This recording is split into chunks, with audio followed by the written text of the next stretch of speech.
जी नमस्कार। भारत की सबसे बड़ी संगीत नाट्य अकादमी जो कि दिल्ली में स्थित है, इसने 8 शास्त्रीय नृत्यों को मान्यता प्राप्त किया है, जैसे कि मोहिनीअट्टम, कथकली, भरतनाट्यम, कुचिपुड़ी, उड़ीसी, मणिपुरी, सत्रिया और कथक हैं। शास्त्रीय नृत्यों से संबंधित सबसे प्राचीनतम ग्रंथ भरत मुनि ने नाट्यशास्त्र लिखा।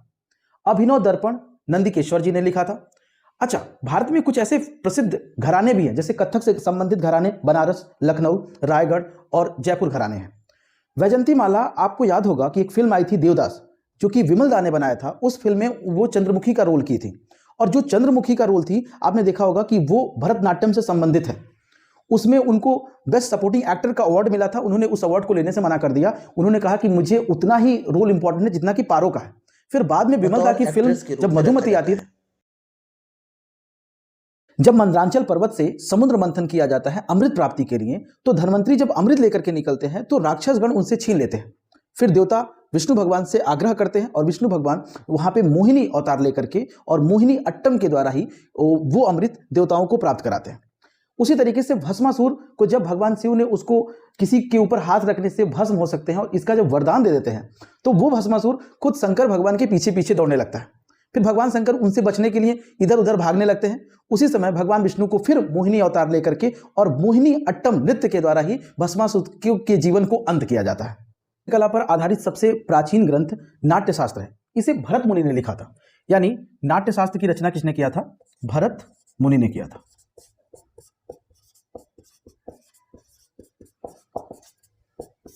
और एक पुस्तक और जो कि शास्त्रीय नाट्य पर ही आधारित है, जिसको अभिनव दर्पण के नाम से जानते हैं, उसको लिखा था नंदिकेश्वर ने। अभिनव दर्पण। भारत में शास्त्रीय नृत्य को जो मान्यता मिली है उसकी टोटल संख्या कितनी है? उसको मान्यता मिली है, उसकी संख्या है टोटल 8। तो 8 शास्त्रीय नृत्य हैं, जैसे कि तमिलनाडु में भरतनाट्यम,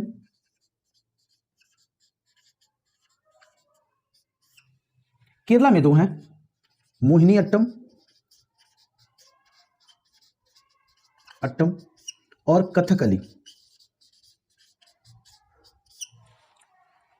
आंध्र प्रदेश में है कुचिपुड़ी, उड़ीसा में ओडिसी, मणिपुर में है मणिपुरी, और असम में है सत्रिया, और यूपी में है कथक। इस तरह से भारत में 8 शास्त्रीय नृत्य हैं जिन्हें मान्यता प्राप्त हुआ है। अगर शास्त्रीय नृत्य की देखें तो कुछ 2 आधारभूत तत्व हैं इसके। एक है लास्य और दूसरा है तांडव। लास्य जो कि देखिए देवी पार्वती से संबंधित है, यानी जो इसका भाव है वो एक महिला यानी देवी पार्वती से है, जो कि नारी की विशेषताओं को प्रकट करता है। वहीं पर अगर आप तांडव देखें तो भगवान शिव का भाव है और वो नर अभिमुखताओं को प्रदर्शित करता है।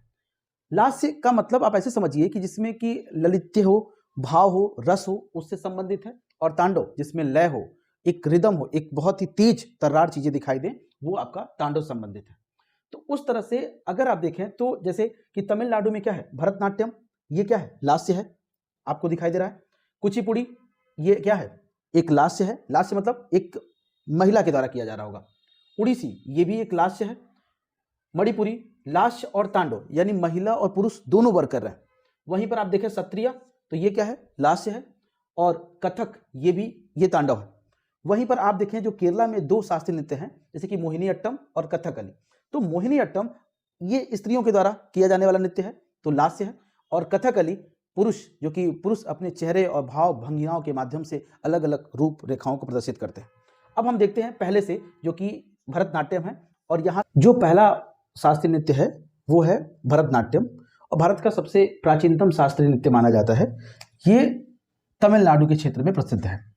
अच्छा, इसका जन्म भरत मुनि की जो नाट्यशास्त्र है, जो लिखी गई पुस्तक है, उसी से है। इसीलिए कहते हैं इसका नाम भी देखिए नाट्यशास्त्र का वो भरतनाट्यम के नाम से मिलता जुलता रहता है, जो कि भरत मुनि ने लिखा था। तकनीकी अध्ययन का मुख्य स्रोत क्या है इसका? अभिनय भारत जो लिखा था नंदिकेश्वर ने, उस पर आधारित है, यानी उसकी तकनीकी रूप को चलाने का काम किया था। मंदिरों में देवदासी देवदासियों के द्वारा जो किए गए नृत्य थे, जो पहले पुराने समय में आप देखेंगे तो देवदासियां जो मंदिरों में हुआ करती थी तो वो नृत्य किया करती थी। अभी तो देवदासी प्रथा को बंद कर दिया गया, अब देवदासी नहीं है, इसीलिए इस नृत्य को हम देवदासी नृत्य कहते हैं, क्योंकि देवदासियों के द्वारा किया जाता था नृत्य। अगर हम प्रारंभ में देखें तो जब शुरुआत किया जाता है तो इसमें स्तुति होती है, और यानी आप उसी स्थिति को कह सकते हैं कि अलारा रिपू इसको बोलते हैं, शुरुआत कर लीजिए। आप अक्सर आप जब विद्यालय में जाते हैं तो क्या करते हैं, कोई चीज के लिए प्रार्थना करते हैं ना, प्रेयर करते हैं ना, सेम वैसे ही है। अगर इसको अंत करना होता है तो उसको तिल्लन्ना कहते हैं, तिल्लन्ना इसको बोलते हैं अंत करते समय। अच्छा, इस भरतनाट्यम को अगर आप देखें तो यह एकल स्त्री नृत्य है, यानी एक महिला ही इसमें नृत्य में करती है, यानी इसके नृत्य को करने के लिए एक महिला होती है और वही महिला जो है अपने साजो सज्जा के साथ तैयार होकर के ये नृत्य करती है। इसमें कुछ अगर आप देखें तो इसमें कुछ लोग शामिल होते हैं जिसका होना बहुत ही कंपलसरी है, जैसे कि गायक का होना, एक बांसुरी वादक होता है, एक मृदंगम बजाने वाला होता है, मृदंग आपने देखा ही होगा, एक वीणा वादक होता है, और ये इसके साथ साथ एक करताल वादक होता है जो कि करताल बजाता है। ये सब लोग मिल करके भरतनाट्यम कराते हैं। अब भरतनाट्यम को भारत में अगर आप देखें तो पर्याप्त सम्मान जो मिला, या कह सकते हैं उसको जीर्णोद्धार किया गया, फिर से शुरुआत करने का जो सबसे बड़ा श्रेय जाता है पुनर्जीवित करने का, तो वो है रुक्मिणी देवी अरुणडेल।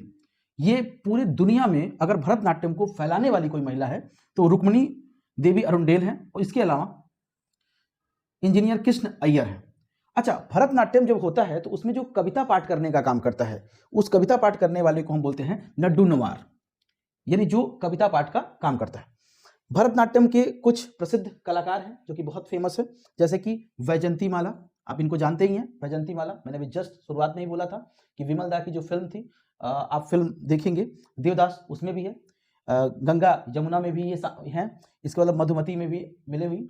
इनको बेस्ट सपोर्टिंग एक्टर का अवार्ड भी मिला था चंद्रमुखी का रोल करने के लिए।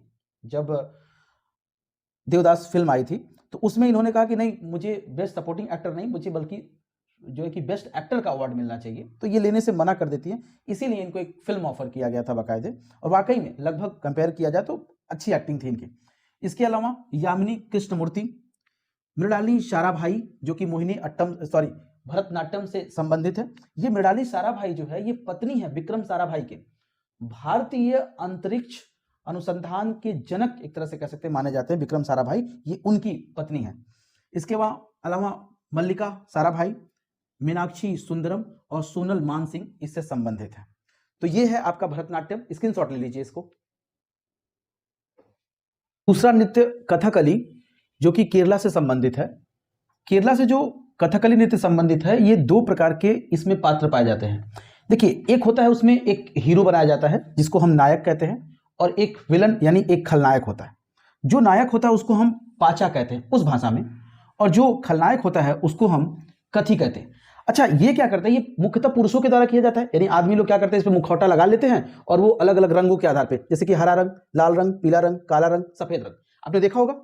तो वो जो कथकली करते हैं ये मुख्यतः पुरुषों के द्वारा किया जाता है। हरा रंग जब भी लगाएगा मतलब वो अच्छाई का प्रतीक है, यानी देवता है, एक तरह समझिए कि लाइक वो एक हीरो है।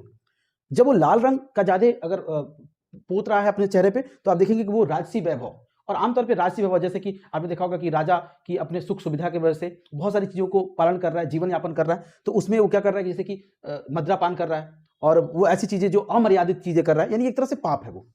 पीला रंग इसके सात्विकता से संबंधित है, जैसे कि शाकाहार से संबंधित है, यानी एक सात्विक जीवन आधार पर जीवन जीने का काम करता है। काला रंग जो कि तामसिक यानी आसुरी प्रवृत्ति का काम करता है, जैसे कि कोई भी चीज, जैसे कि वो ऐसी चीजों को अपने केवल ये भाव भंगिमाओं के माध्यम से, चेहरे के माध्यम से चीजों को बहुत ढंग से प्रदर्शित करते हैं, और सफेद रंग का भी उसमें इस्तेमाल करते हैं। अच्छा, ये जो कथकली है उसको पर्याप्त सम्मान भारत में देने का काम किसका है, वो है कवि एन मेनन, इन्होंने इसको पर्याप्त सम्मान दिया है। इसके कुछ प्रसिद्ध कलाकार हैं, उन कलाकारों को देखिए, जैसे कि रीता गांगुली इसके बहुत ही प्रसिद्ध कलाकार हैं भारत में। सदानम कृष्णन कुट्टी ये भी बहुत फेमस कलाकार हैं। गोपीनाथ आप जानते होंगे, अक्सर आप यूट्यूब पर इनका आपने देखा होगा। उसके बाद इसके अलावा राम कुट्टी नायर और गुरु कुंचू कुरु, ये इसके बहुत ही प्रसिद्ध कलाकारों में से एक है। कथकली अगर आप भारत में देखें तो इसकी जो देन है, कह सकते हैं कथकली की देन, उसमें कुछ चीजें आपको देखने को मिलती है, जैसे कि कृष्ण अट्टम, रामा अट्टम और कुडियाट्टम, यानी जो कि लोकल है वहां की कथकली, यानी जो केरल की लोकल चीजें हैं वो भी कथकली की ही देन है। रामायण को उठा के देखिए, महाभारत को देखिए या पौराणिक कथाओं को देखिए, उसमें जो देवी देवता हैं, जो राक्षस हैं, उनको ठीक ढंग से दर्शाया जाता है मुखौटों के माध्यम से, और मुखौटों के ये उसके कुछ प्रकार हैं। इसका स्क्रीनशॉट ले लीजिए। अच्छा, नेक्स्ट जो हमारा है वो है मोहिनी अट्टम। मोहिनी अट्टम कहां से संबंधित है? तो वो केरला से संबंधित है। अच्छा, मोहिनी अट्टम को अगर आप देखें तो वो भी एक एकल महिला नृत्य है, यानी महिलाओं के द्वारा उनकी भाव भंगिमाओं के माध्यम से उसको प्रदर्शित करने का काम किया जाता है। अब मोहिनी अट्टम में अगर आप देखेंगे तो उसमें कुछ कुछ भरतनाट्यम की भी टच मिलेंगे और उसमें कथकली के, यानी कह सकते हैं कि दोनों तत्व आपको इसमें दिखाई देने को मिलता है, यानी भरतनाट्यम का भी और कथकली का। ऐसी मान्यता है कि इसका जो प्रारंभ हुआ है वो भस्मासुर वध, यानी उसकी पौराणिक जो कथाएं हैं उससे संबंधित है। और समुद्र मंथन, भस्मासुर वध आपको पता होगा कि जब भस्मासुर को भगवान शिव ने उसको वरदान दे देते हैं कि किसी के भी सर पे तुम हाथ रखोगे तो तुम जला के भस्म कर दोगे, तो वो धरती लोक पर जाता है, लेकिन उसके अंदर इतनी दुराचार फैल जाती है कि वो भगवान शिव को ही दौड़ाने लगता है। फिर विष्णु भगवान क्या करते हैं, मोहिनी का अवतार लेकर के और भस्मासुर को वही मोहिनी अट्टम नृत्य कराते वक्त जब वो सर पर हाथ रखता है तो खुद भस्म हो जाता है। उसी तरीके से आपको मंथन से पहले देवासुर का संग्राम हुआ था, देवताओं की शक्ति लगभग क्षीण हो चुकी थी। वो भागे भागे विष्णु भगवान के पास पहुंचे। विष्णु भगवान ने उनसे कहा कि समुद्र मंथन करिए, समुद्र में ऐसी बहुत सारी चीजें हैं जो आपकी शक्तियों को पुनर्वापस लौटा सकती हैं। लेकिन उतनी ताकत तो देवताओं में थी नहीं कि वो अकेले समुद्र मंथन करें। देवताओं के राजा इंद्र और राक्षसों यानी दानवों के राजा उस समय बलि थे। दोनों लोग मिलकर के पैरेलल वो क्या करते हैं, मंदरांचल पर्वत को लेकर के, और भगवान विष्णु कुर्म अवतार लिए रहते हैं, उसी पर समुद्र मंथन करने का काम करते हैं। अच्छा, मंथन होता है तो देखिए एक साइड में कौन है, राक्षस दानवगण, और एक साइड में कौन है, भगवान लोग हैं। तो मंथन हो रहा है तो उस मंथन में से कई सारी चीजें, कई सारी औषधियां निकलती हैं, उसमें से विष निकल जाता है। और जैसे ही विष निकलता है तो फिर अब राक्षस, अब उसको कैसे राक्षस ले सकते हैं, विष है, तो सब राक्षस लगते हैं भागने। तो कहते हैं ना कि वो जब लूट पड़ा तो छूट पड़े, और जब मार पड़ा तो भाग पड़े। फिर भगवान शंकर आते हैं और उस विष को अपने कंठ पर धारण कर लेते हैं, तो अपने नीलकंठ, इसीलिए भगवान शिव का नाम मिलता है। अच्छा, उसी समुद्र मंथन से जब धन्वंतरी जी उसमें से अमृत लेके निकलते हैं तो फिर देवताओं में और राक्षसों में फिर विवाद उठ जाता है कि इस अमृत को कौन ले। तब उस समय देवता वर्ग जब राक्षस अमृत को लेकर के भाग जाते हैं तो देवता लोग पहुंचते भगवान विष्णु के पास। भगवान विष्णु मोहिनी का अवतार लेते हैं और फिर मोहिनी के अवतार से कहीं ना कहीं एक तरह से कह सकते हैं कि छलावा ही था, बट राक्षसों को मैनिपुलेट किया जाता है और मोहिनी के द्वारा उनको पानी पिलाया जाता है और देवताओं को जो है अमृत पिलाया जाता है। और वहीं पर मोहिनी अट्टम नृत्य देखने को मिला है। तो पौराणिक मान्यताओं के अनुसार अगर आप देखें तो मोहिनी अट्टम मतलब इतनी प्राचीनतम व्यवस्था है। अच्छा, जो इसकी गति होती है और इसका जो व्यवस्था होता है वो काफी नियंत्रित होता है, और यही सबसे इसकी खास बात है, यानी विशेषता है। इसमें गति को बहुत लयबद्ध रखा जाता है। भारत में जो ये शास्त्रीय नृत्य किया जाता है मोहिनी अट्टम, उसके कुछ प्रसिद्ध कलाकार हैं, जैसे धर्मेंद्र की वाइफ हेमा मालिनी जी जो कि सांसद हैं, ये भी हैं। सुनंदा नायर इससे संबंधित है, और जयप्रभा मेनन इससे संबंधित है। गोपिका वर्मा भी इससे संबंधित है, और पल्लवी कृष्णन ये भी संबंधित है। हालांकि वैजंती माला भी, क्योंकि मैंने यहाँ पे लिखवाया ना कि भरतनाट्यम और कथकली के कुछ कुछ अंश आपको दिखाई देते हैं।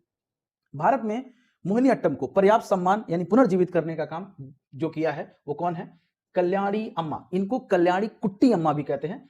इनको कहा जाता है the mother of Mohiniyattam, Bharat में पुनर्जीवित करने के लिए। हालांकि मोहिनी अट्टम करने के लिए आपको कुछ वाद्य यंत्रों की आवश्यकता पड़ेगी, और वो यंत्र कुछ ऐसे हैं जैसे कि बांसुरी, मंजीरा, मृदंगम और वीणा, ये सबको मिलाकर के ही किया जाता है। तो इस तरह से आप इसको देख लीजिए, इसका स्क्रीनशॉट लीजिए। नेक्स्ट आपका कुचिपुड़ी है। कुचिपुड़ी आंध्र प्रदेश से संबंधित है। अच्छा, कुचिपुड़ी को अगर आप ठीक से समझें तो ये भी भागवत पुराण, देखिए ज्यादातर तो सब वही हैं कि जो पौराणिक कथाओं पर ही संबंधित आधारित है, और इनके पात्र भी उसी संबंधित है। तो भागवत पुराण पर यह आधारित है। इसमें दो चीजें ध्यान रखनी है कि इसमें गायन के साथ साथ नृत्य दोनों चीजें चलती हैं, यानी गीत भी चलेगा और नृत्य, दोनों चीजें आपको एक साथ पैरेलल दिखाई देते हैं। अच्छा, इसको अगर आप देखें तो ऐसा मान्यता है कि जो कृष्णा जिले, जो कृष्णा डिस्ट्रिक्ट है, उसके आसपास एक कुचिपुड़ी नामक एक गांव है, और यहाँ के गांव का जो नाम है, इसी के नाम के आधार पर इसके नाम पड़ा है कुचिपुड़ी। इस गांव में रहने वाले जो ब्राह्मण हैं वो पारस्परिक रूप से बहुत प्राचीन समय से ही इस नृत्य को करते आ रहे हैं, यानी उसका जो सबसे बड़ा श्रेय है आरंभ करने का वो वहाँ के निवासी जो ब्राह्मण हैं उनसे संबंधित है। इसमें कुछ चीज़ों, इंस्ट्रूमेंट की आवश्यकता पड़ती है, जो इसके वाद्य यंत्र हैं उन यंत्रों को अगर आप देखें तो उन यंत्रों में जैसे कि एक गायक का होना कंपलसरी, आपने देखा कि एक गीत गाएगा और फिर नृत्य करेंगे। एक मृदंगम होता है जो कि मृदंग बजाने के लिए होता है। एक वीणा वादक का होना जरूरी है, और एक मंजीरा वादक इसमें होते हैं। भारत में इससे संबंधित कई सारे कलाकार हैं, हालांकि तीन बहुत प्रसिद्ध हैं, एक राजा रेड्डी और दूसरा राधा रेड्डी, और तीसरे जो कि आपने इसके पहले भी इनका नाम सुन चुका है, यामिनी कृष्णमूर्ति, इससे संबंधित है। जब भी ये नृत्य किया जाता है तो उसमें क्या करते हैं, एक पीतल की तस्तरी, लाइक समझिएगा थाली है, उस तस्तरी पर ये क्या करते हैं, पैर रख करके नृत्य करने की परंपरा है, यानी पीतल के। और कहते हैं कि ये उस पर क्या करते हैं, अपने पैर के अंगूठे से नृत्य करते रहेंगे और अंगूठे से क्या करते हैं कि उस जमीन पर या उस तस्तरी पर अंगूठे से या फर्श पे कह सकते हैं कि वो आकृति यानी चित्र बनाते हैं और एक चित्र बनाते हैं। उस पूरे डांस करते रहेंगे और पूरा कुचिपुड़ी जब तक कंप्लीट होता है एक डांस एक कलाकार के द्वारा, तब तक वो क्या करता है कि एक फर्श पर एक कलाकृति तैयार कर देता है। ओडिसी शास्त्रीय नृत्य जो कि उड़ीसा से संबंधित है, ये नृत्य अगर आप देखें तो इसमें जो भाव प्रकट किया जाता है उसको कहते हैं कि त्रिभंगम मुद्रा। त्रिभंगम मुद्रा बेसिकली होता क्या है कि उसमें क्या होता है कि थोड़ा सा एक पांव मोड़ लेते हैं, शरीर थोड़ा सा मोड़ लेते हैं और जो है कि एक कटी बना करके थोड़ा शरीर को और एक वक्राकार या वक्र में अपने आप को फोल्ड करके मुड़ते रहते हैं। तो यह है त्रिभंगम मुद्रा में ये किया जाता है। अच्छा, उड़ीसी जो है इसका प्रारंभ माना जाता है कि महर्षि या देवदासियों के द्वारा इसको प्रारंभ किया गया था। देवदासियां, हालांकि बाद में परंपरा तो लगभग समाप्त कर दी गई, तो देवदासी परंपरा भी मानी जाती है, उसी को हम महर्षि भी कहते हैं। अच्छा, नाट्य शास्त्र का जो उद्भव हुआ है वो नाट्य शास्त्र जो लिखा गया था भरत मुनि के द्वारा, उसमें एक है ओद्र नृत्य, उसी से इसका जन्म हुआ है, यानी उसका उद्भव हुआ है। ऐसा मान्यता है कि 12वीं सदी में जब वैष्णववाद का जो प्रभाव बढ़ने लगा, भारत में फैलाव होने लगा, तो उसका इस पर खूब प्रभाव पड़ा और इतना प्रभाव पड़ा कि इसका जो ओडिसी नृत्य का जो केंद्र बिंदु बना वो भगवान जगन्नाथ, यानी जो फेमस मंदिर जैसे कि एक बृहदेश्वर और दूसरा कोणार्क, ये बृहदेश्वर मंदिर है, बृहदेश्वर तो तमिलनाडु में पड़ता है, कोणार्क, ये दो मंदिरों के शिलालेखों में आप देखें तो ये नृत्य कला को आपको कहीं ना कहीं देखने को मिलता है, यानी वहाँ पे उल्लेख किया गया है इस नृत्य के बारे में। इससे संबंधित एक बात और है कि जो वैष्णववाद का जब फैलाव हुआ, भगवान कृष्ण इसके केंद्र बिंदु बने, तो उससे संबंधित यानी कृष्ण भगवान से संबंधित जो भी कथाएं हैं, जो कि प्राचीनतम या पौराणिक कथाएं मानी जाती हैं, उन कथाओं का प्रयोग करके इसके भाव अभिमुख या कह सकते हैं कि भाव भंगिमाओं को प्रदर्शित किया जाता है। हालांकि इससे संबंधित जो छंद है, जो इसमें प्रयोग होने वाले छंद हैं, वो संस्कृत के नाटक गीत गोविंद जो कि जयदेव ने लिखा था, लक्ष्मण देव के दरबार में जो रहते थे उनके द्वारा लिखा गया है, वो इससे संबंधित है या कह सकते हैं कि इसी से लिया गया है। इससे संबंधित कुछ प्रसिद्ध कलाकार हैं, जैसे कि आप जानते होंगे कि गुरु केलुचरण, गुरु पंकज, कुमकुम मोहंती और सोनल मानसिंह, इसके पहले भी इनका नाम आप सुन चुके हैं। कुछ इसके यंत्र हैं जो कि जब ये शास्त्रीय नृत्य किया जाता है तो उस समय कुछ ऐसे यंत्रों का इस्तेमाल किया जाता है जो कि बहुत ही कंपलसरी है, उसके बिना ये लगभग अधूरा है। जैसे कि पखावज वादक होता है और आमतौर पे जो भी पखावज वादक होता है वही इसका गुरु भी होता है, यानी उसमें पूरे शास्त्रीय नृत्य के लिए एक गायक होता है, एक बांसुरी वादक, एक सितार वादक और एक मंजीरा वादक। उड़ीसा जो में प्रदर्शित है उड़ीसी, वो भरतनाट्यम से मिलता जुलता है, यानी उससे कुछ चीज़ें इसमें देखने को मिलती है। इसमें एक बड़ा आश्चर्यजनक चीज़ देखने को मिलता है, ये एक महिलाओं के द्वारा किया जाने वाला नृत्य है। तो इसमें स्त्रियां तो नृत्य करती हैं, जो युवा लड़के होते हैं वो भी महिलाओं का वस्त्र पहन करके ये नृत्य करने का काम करते हैं। इसको स्क्रीनशॉट लीजिए। नेक्स्ट है मणिपुरी। मणिपुरी यानी नाम से ही स्पष्ट है कि मणिपुर का है, तो ये मणिपुर का शास्त्रीय नृत्य है। अच्छा, इस नृत्य में कहते हैं कि जब 18वीं सदी चलने लगी थी और वैष्णव संप्रदाय का जो विकास तो हुआ ही था, उसी के साथ ही इसका प्रादुर्भाव हुआ या कह सकते हैं उदय हुआ, यानी वैष्णव संप्रदाय के साथ ही इसका उदय हमें देखने को मिलता है। ये मान्यता है कि भगवान शिव और पार्वती जो नृत्य करते थे वो इसका उद्भव माना जाता है, यानी उसका उद्भव यानी कह सकते हैं कि पौराणिक कथाओं के अकॉर्डिंग महाभारत रामायण ये दोनों चीज़ें इससे संबंधित हैं, यानी इसका उद्भव आज मतलब प्राचीन कह सकते हैं कि पौराणिक कथाओं के समय से ही इसका उद्भव माना जाता है। अगर हम नृत्य के रूप में देखें तो उसमें क्या होता है कि जो ढोल बजता है, ढोल आप ऐसे समझिए कि ढोल इसकी आत्मा है इस नृत्य का, बिना ढोल का ये नृत्य तो हो ही नहीं सकता। लेकिन जो उसमें नर्तक होता है वो नर्तक जो है वो घुघरू का प्रयोग नहीं करता, वो नर्तक घुघरू नहीं पहनता है। और नृतक के रूप में जैसे इसमें कुछ कुछ ऐसी कला विधियाँ हैं जो कराई जाती हैं नृत्य में, जैसे कि रासलीला, संकीर्तन और थांगटा। अब जो रासलीला है वो क्या है कि राधा कृष्ण और गोपियों के नृत्य पर आधारित नृत्य किया जाता है, उसको हम रासलीला कहते हैं। संकीर्तन मतलब पुरुष नर्तक जब थोड़ा सा झुक करके नृत्य करते हैं तो उसको संकीर्तन कहते हैं। और एक इसमें पद्धति होती है थांगटा, यह युद्ध संबंधी दृश्य को दिखाता है, जैसे कि युद्ध के कौशल और ये चीज़ों को प्रकट करने का काम करता है। इससे संबंधित कुछ प्रसिद्ध कलाकार हैं, जिसमें सबसे प्रसिद्ध कोई है तो उसका नाम क्या है, गुरु बिपिन। अच्छा, गुरु बिपिन जो हैं वो ये झावेरी बहनों के भी गुरु हैं। झावेरी बहन 4 बहनें हैं और वो उनके नाम क्या हैं, जैसे कि नैना, सुवर्णा, देव, दर्शना और रंजना। ये 4 बहनें हैं जिसको हम झावेरी बहनें कहते हैं और गुरु बिपिन के ही ये शिष्य हैं। असम में प्रचलित जो शास्त्रीय नृत्य है उसका नाम है सत्रिया। अच्छा, असम में जो शास्त्रीय नृत्य प्रचलित है सत्रिया, आप ऐसे समझिए कि सबसे प्राचीनतम शास्त्रीय नृत्य भरतनाट्यम है, उसी तरीके से सबसे बाद में नवीनतम शास्त्रीय नृत्य कौन सा है, सत्रिया। 15 नवंबर सन 2000 को इसको मान्यता प्राप्त हुआ है, यानी इसकी मान्यता मिली है 15 नवंबर सन 2000 को। असम का प्रसिद्ध नृत्य है। इसका उदय अगर आप देखें तो भक्ति आंदोलन से आपको दिखाई देता है 15वीं सदी में। एक वैष्णव संत हैं जिनका नाम है शंकर देव, मोस्ट इंपॉर्टेंट नाम है, भूलिएगा नहीं, सत्रिया नृत्य से संबंधित है। इन्हीं के द्वारा इसका उदय किया गया है, जो कि 15वीं सदी में वैष्णव के संप्रदाय के हैं। ये संत हैं शंकर देव। इस नृत्य की बहुत खास चीज है कि इसमें संगीत होता रहता है, एक कलाकार उसमें नृत्य करता है यानी डांस करता रहता है, और एक एक्टिंग करता रहता है, अभिनय अपना करता रहता है। और ये तीनों का ना एक तरह से कह सकते हैं सम्मिश्रण है, तीनों को मिला करके एक साथ किया जाता है। यानी उसमें एक गीत गाएगा, एक डांस करेगा और एक एक्टिंग के द्वारा इस नृत्य को या कह सकते हैं शास्त्रीय नृत्य को प्रदर्शित करने का काम करता है। कुछ प्रसिद्ध चीजें हैं जो इसमें शास्त्रीय कह सकते हैं यंत्र हैं जो कि बहुत फेमस हैं, जो कि बिना इसके नहीं किया जा सकता है। तो वो हैं जैसे कि ढोल, आप जानते हैं ढोल के बारे में, ताल, बांसुरी और हारमोनियम। संभवतः मुझे लगता है हारमोनियम आपने देखा भी होगा, आप में से बहुत सारे लोगों ने हारमोनियम बजाया भी होगा। तो ये चीजें इस्तेमाल किया जाता है। हालांकि इन कुछ विधाओं में इसको बांटा गया है, मतलब जैसे कि इसको हम अप्सरा नृत्य, चाली नृत्य या दशावतार नृत्य या रास नृत्य, इन विधाओं में इसको बांटा गया है, मतलब ये भी इसकी विधाएं हैं। कुछ प्रसिद्ध कलाकार हैं भारत में, खास करके 2 कलाकार मैंने लिखे हैं, बहुत महत्वपूर्ण है। एक रामकृष्ण तालुकदार, ये बहुत प्रसिद्ध हैं सत्रिया नृत्य से, क्योंकि सबसे लास्ट में मान्यता प्राप्त हुआ है इसको। और दूसरे हैं कृष्णाक्षी कश्यप, ये 2 लोग बहुत प्रसिद्ध हैं, आप इसको नोट डाउन करिए। अंतिम शास्त्रीय नृत्य है कथक। कथक देखिए, पूरे नॉर्थ इंडिया में कथक बहुत प्रसिद्ध है, यानी उत्तर भारत का कथक प्रसिद्ध है। आमतौर पर जब भी पूछे कथक कहाँ का है तो आप उत्तर प्रदेश कह सकते हैं, उसमें कोई दिक्कत नहीं है। हालांकि ये उत्तर प्रदेश, राजस्थान और मध्य प्रदेश तीनों के लिए बहुत प्रसिद्ध है, यानी तीनों में बहुत फेमस है।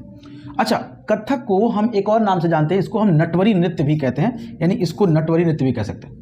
2 बातें जो बहुत ध्यान रखने योग्य है इसमें, ध्रुपद और ठुमरी गायन के माध्यम से ही इसको व्यक्त किया जाता है। ये 2 तरीके हैं इसके जिसके माध्यम से इसको व्यक्त किया जाता है, ध्रुपद और ठुमरी। कथक का उद्भव मान्यता है कि कथा शब्द से हुआ है, और कथा शब्द का मतलब होता है कि कथा कहना, इसका शाब्दिक अर्थ होता है कथा कहना।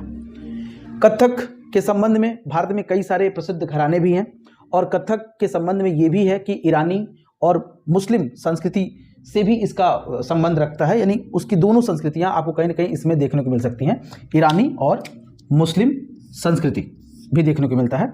इसमें आमतौर पर एक जो इसकी पारंपरिक गतिविधि है इसके नृत्य के, हस्त मुद्राओं, पद ताल यानी पैरों की ताल पर विशेष ध्यान दिया जाता है, और चक्कर काटते रहते हैं, गोल गोल चक्कर लगाने की कला होती है इसमें। इसके भारत में कई सारे घराने हैं, अगर हम देखें तो जो प्रसिद्ध घराने हैं इसके, या कह सकते हैं कि जो प्रमुख घराने हैं, वो खास करके 2 नहीं बल्कि 4 प्रमुख घराने माने जाते हैं, जिसमें लखनऊ घराना, बनारस घराना, रायगढ़ घराना और जयपुर घराना। लखनऊ घराना के हैं वाजिद अली शाह, जो कि आप देखिए अवध के अंतिम नवाब जो होते हैं वाजिद अली शाह, वही इसको कह सकते हैं कि इसको पुनर्जीवित करने का काम किए थे। इसके अलावा इसके कुछ कलाकार हैं जैसे कि ईश्वरी प्रसाद फेमस हैं, और पंडित बिरजू महाराज, इनको तो आप बखूबी जानते हैं, और नहीं भी जानते तो जानिए, क्योंकि पंडित बिरजू महाराज जो है इनको कहते हैं कि ब्रिज मोहन मिश्रा, इनका एक और नाम है ब्रिज मोहन मिश्रा। कई सारी फिल्मों में आप इनको देखे होंगे। ब्रिजमोहन मिश्रा, अभी हाल ही में कुछ दिन पहले इनका निधन हो गया है, 17 जनवरी 2022 को इनका निधन हो गया। 4 फरवरी 1938 को इनका जन्म हुआ था। और ब्रिजमोहन मिश्रा यानी बिरजू महाराज, आप देखिए कि सत्यजीत रे, इसके अलावा आप बाजीराव मस्तानी में आप देख सकिए, गदर में आपको देखेंगे, 1.5 इश्कियाँ एक फिल्म आई थी, आपने देखा होगा, शायद वो उसमें वो है नासरुद्दीन, हाँ वो एक्टर है उसमें, तो उसमें देखने को मिला होगा। सन 2002 में एक फिल्म आई थी शाहरुख खान की, देवदास, उसमें भी आपको देखने को मिलेगा। तो ये पंडित बिरजू महाराज जो कि बहुत प्रसिद्ध है, हाल ही में निधन हुआ है इसलिए इंपॉर्टेंट है। इसके अलावा बनारस घराने में देखें तो इसको कह सकते हैं पोषण करने वाले या संरक्षक के रूप में जानकी प्रसाद हैं, और दो प्रसिद्ध कलाकार हैं, एक है आपके पंडित बिरजू महाराज और सितारा देवी। अच्छा देखिए, गोविंदा के ये मामा भी कहलाते हैं। तो आप देखिए, गोविंदा अपना गुरु किसको मानते हैं? लक्ष्मण महाराज को। इसके अलावा हम बनारस से बात कर रहे हैं कि सितारा देवी, पंडित बिरजू महाराज ये संबंधित है। रायगढ़ घराने से अगर आप देखेंगे तो राजा चक्रधारी सिंह हैं। इसके अलावा अगर हम जयपुर घराने से बात करें तो जो इसको पोषण करने वाले व्यक्ति हैं वो कौन है? भानु। और रायगढ़ घराने के जो पोषण करने वाले हैं वो कौन है? राजा चक्रधर। और एक कलाकार और भी हैं जैसे कि कान्हू जी और हरिप्रसाद। ये है आपके भारत से संबंधित 8 शास्त्रीय नृत्य जिसके बारे में आपने देखा। अच्छे से इसको कर लीजिएगा, पढ़िएगा। उसके बाद कुछ टेस्ट सीरीज है, लगा कर देखिएगा। आप देखेंगे कि आपके सारे के सारे क्वेश्चन और सारे डाउट लगभग तकरीबन कंप्लीट हो जाते हैं। नेक्स्ट वीडियो में मिलते हैं जल्दी।